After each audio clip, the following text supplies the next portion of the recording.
আসসালামু আলাইকুম গাইস, সবাই কেমন আছেন? আশা করি যে ভালো আছেন। আমি বলছিলাম না, আমি তেল চোর ধরে নিয়ম, তেল চোর আপনাকে সামনে দেখাম কিভাবে তেলগুলো চুরি করে।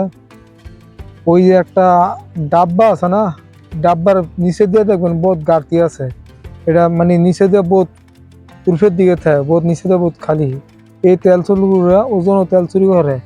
আরে ভাই, ওজনে যে তেল চুরি করস, আল্লাহ পাক বলছিল যে মানুষের কোনোদিন ওজনও দিবে না। সূরা রহমানের একটা আয়াতের মধ্যে বলছিল তুমি ওজন বরাবর করো, এই ওজনের হিসাবটা কিন্তু সবার আগে ধরবে। কিন্তু এই তেল চোরেরা ওজনও কম দেয়, সব দিক দিয়ে তো চুরি করে করে, আবার ওজনও কম দেয়। আমি আপনাদেরকে এর আগে একটা ভিডিওতে বলছিলাম যে তেল চোর যেন পাইবেন, ছিনতাইকারী যেন পাইবেন, চোর বাটপার যেন পাইবেন, হ্যাঁ ভিডিও শুরু করবেন।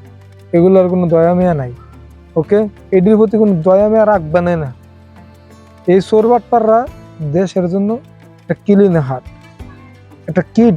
এগুলা এই সমস্ত বিজনেসম্যান, এই সমস্ত এই আপনার সিন্ডিকেটকারী, এরা কোনো ভালো মানুষ হইতে পারে না।